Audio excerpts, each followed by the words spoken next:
People often say that codependency is about being too nice. Those who struggle with the issues of codependency tend to be really nice, really compassionate people. However, codependency is not so much about being too nice, but rather about deep-seated fear of rejection. Codependents use the action of being nice to control any chance of perhaps getting rejected at all costs. It's all about survival. As children, they were not acknowledged, at least not in a healthy way. Acknowledgement is detrimental to a child's survival because without it, the child simply cannot move forward in life. Not on their terms anyway, because they're too busy trying to survive. If growing up a child was never given permission to speak, to express, to exist, I am here, that child takes a step back and remains there. I'm not going to continue singing my song to Daddy because it's obvious that he's not really listening. His phone is more important than me, so I must be less than. I must be less important to him. So in order to survive, I need to do more. If I do something really, really nice for Mommy or Daddy, they'll see me. And when that starts working, the child takes the behavior into adulthood to assure that they will continue to be noticed.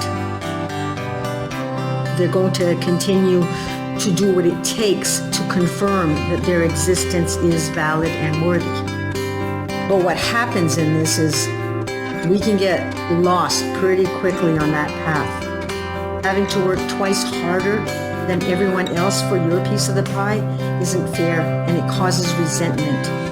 And living in resentment is not an enjoyable place to be. When we are codependent, we often attract narcissistic characters in our lives who take advantage of us, and even narcissistic personality disordered folks, which is way worse for a person's mental health. These people abuse us by manipulating us to a point where we have absolutely no say in our own lives.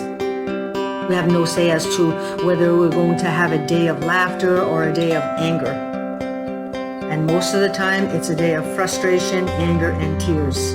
Life is but a fleeting moment, and to have our days be ripped away from us through put-downs and name-calling and ruined holidays is no way to live. I too suffered at the hands of not one, but a few of these abusers. But after the last one, I started looking for patterns of behavior in myself. I had to know what it was that was causing me to attract these types. However, knowing was one thing. Figuring out how to heal was another. It took me a few years to find the solutions to healing me so that I could finally move forward in my own life.